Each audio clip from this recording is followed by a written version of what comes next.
Hey guys, it's QuickyBaby and welcome back to World of Tanks, and this time we've got the pleasure of watching Trojan Horse playing in the one and only a tank that almost needs no introduction. It is the Mouse. This is the heaviest vehicle in World of Tanks, and recently in patch 9.17.1 Wargaming have made this arguably the best tier 10 heavy tank in the game, with some tremendous buffs to the vehicle.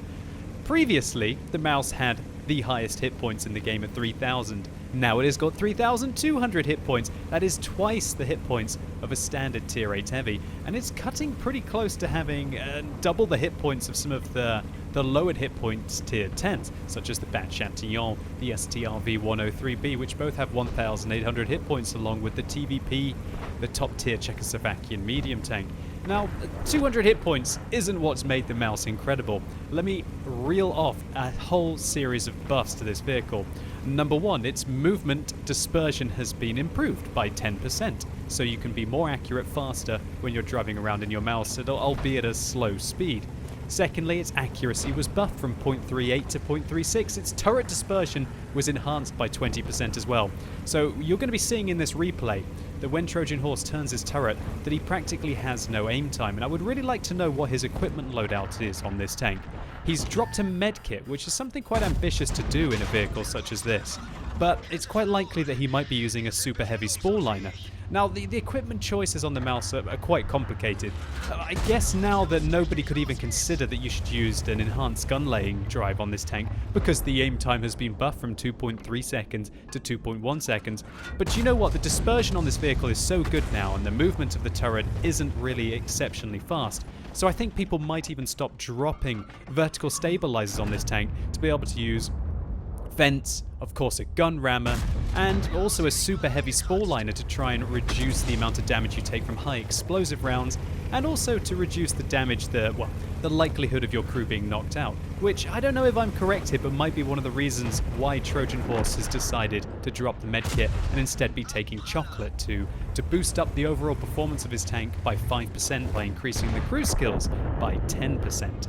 He could, of course, be using a commander skill as well. I believe the Jack of all trades means that when one of the crew members does get knocked out, if it's not the commander, then it's not such a big deal. Trojan Horse was a little unlucky there to not shut down the tier 7 light tank on the enemy team, the Bulldog, leaving him on, 20 hit points exactly, rolling low because the average damage of this 128mm gun, of course, is 490, the same as you would get on the 130mm caliber gun on the IS-7. Now, talking about the main armament of the Mouse, Wargaming also decided to just buff the rate of fire of this tank from just over 4 rounds a minute up to 5 rounds a minute. We're talking about a 25% DPM increase, and that really was one of the worst things about the Mouse previously. The fact that it had all of these hit points, it had all of this armor, but it just couldn't quite kill its opponents fast enough to stop them from being able to flank it. However, now having the DPM, a very healthy DPM of 2,450, and when you start to bump that up with exceptional crew skills using things like chocolate, and the fact that you can take vents on this tank probably now instead of something like vertical stabilizers, then you're starting to really bump the DPM of the Mouse up into scary levels for a tier 10 heavy tank. And heavy tanks, generally the weakness of your heavy tanks, unless they have an autoloader, like on the Kranvang or the T-57 Heavy, or on the AMX-50B, the weakness is the DPM. They just can't quite kill themselves out of situations quick enough.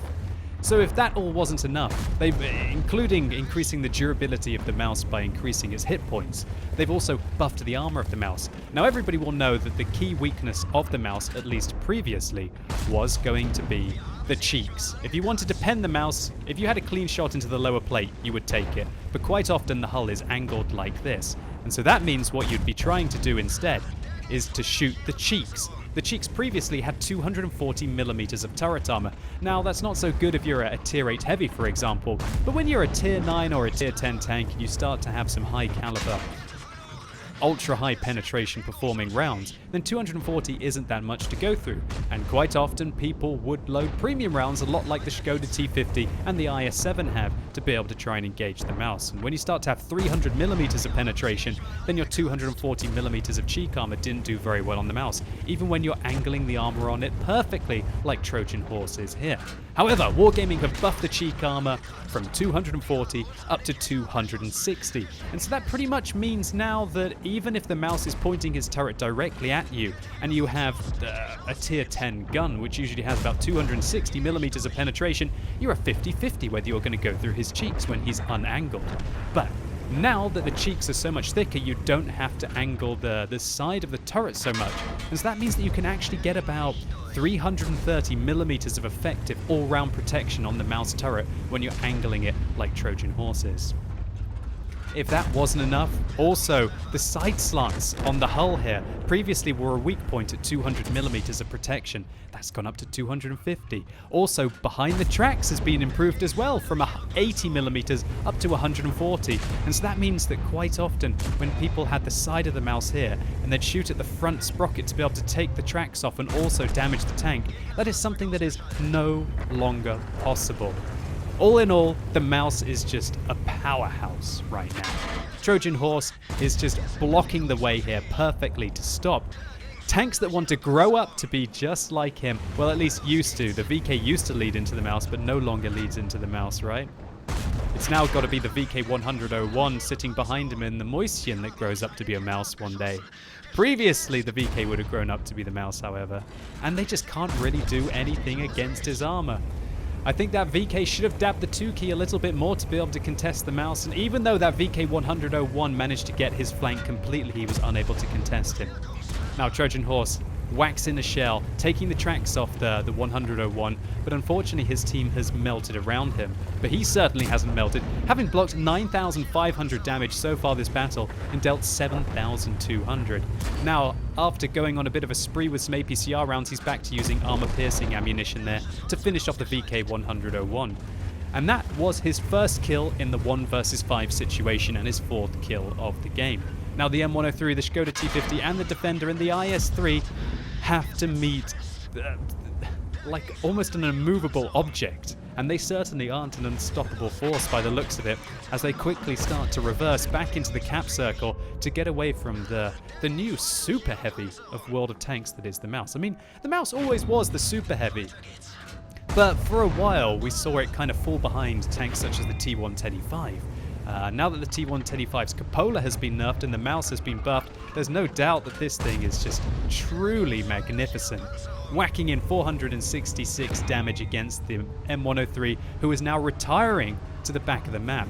The M103 has been firing armor piercing. The IS-3 on the enemy team has been firing APCR. 260 millimeters of penetration, seemingly unable to get through the front of the mouse's armor. The Defender bounces from above. The IS-3 ricochets off the front of the mouse, and Trojan Horse needs to get towards the cap circle right now. The worst thing that he could let happen would be for the Skoda T50 and the M103 to be able to cap out, and they could do so within 22 seconds if the M103 actually gets into the cap circle. He finally takes some damage, 410 from the Defender above him, but it looks like the M103 actually went above. The M103 gets a clean shot in, but Trojan Horse manages to shoot right up into his tank, taking him out, and now it looks like the Skoda T50 realizes he has to leave the cap circle before the trundling mouse is going to come and finish him off. But what's going on with that Defender over there? Uh-oh. Oh, someone has goofed. The Defender is now on his side. Trojan Horse shoots him once and now angles his tank to start receiving the 300 millimeters of penetration from the Skoda T50. And of course, unable to go through the side armor reliably, only once out of the 1,000 possible damage that he could have dealt to Trojan Horse, but he's still got 1,000 hit points left.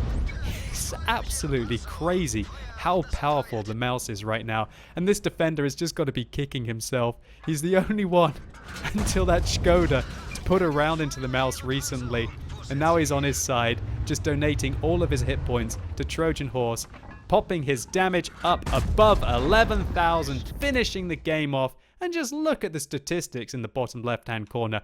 13,000 damage blocked, over 11,000 damage dealt, and the final kill on the defender secures him a Radley Walters medal. So now we're over a month into the patch, and we can take a look to see how well the mouse has been performing compared to the other tier 10 heavy tanks in the game. And using the ever awesome VB Addict website, we can clearly see that the mouse has been played 190,000 times in the last 30 days, and of that, the mouse has an average win ratio of 56.1%. That is only slightly less than the Object 260, which is a vehicle that's only generally played by the best players in World of Tanks because it requires at least a decent amount of skill, unless you rig, of course, to be able to complete the 4 sets of missions. If we compare the mouse, for example, to the other popular heavy tanks, such as the IS-7, which has a 47% win ratio in the last 30 days, the E100, which is just over 51%, and the E5 and the T57 Heavy, which are about 49%, the mouse is punching well above its weight, even doing better than the Type 5 Heavy and the Kranvang. The mouse truly has become a force to be reckoned with, and in the hands of a very skilled player such as Trojan Horse, he just looked completely unstoppable. This was his ace tanker, a Radley Walters for his 8th kills, the Kolobanov's medal for standing alone against 5 opponents,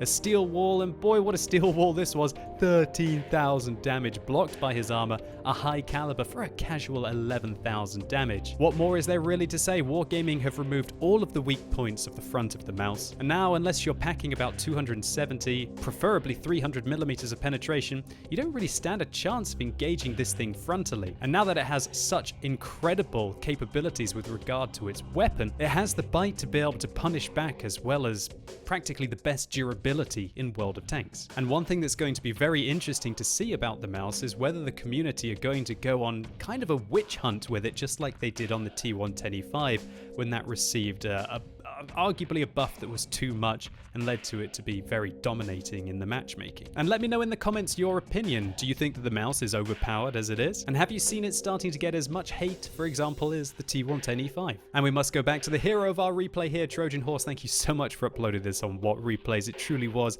an incredible game, showcasing just how powerful this tank is in the hands of a very skilled player. And if you do end up watching this video, please do let me know what your equipment loadout was. And if you were dropping the medkit because you've got Jack of all trades, or maybe you're using a super heavy spool liner. And hopefully all of you enjoyed this replay as much as I did. If that was the case, please give the video a like, and don't forget to let me know in the comments everything that you think about the mouse, and is this going to become the new witch-hunted T110E5? And as always, thank you so much for watching. You've been epic, and hopefully I'll see you soon.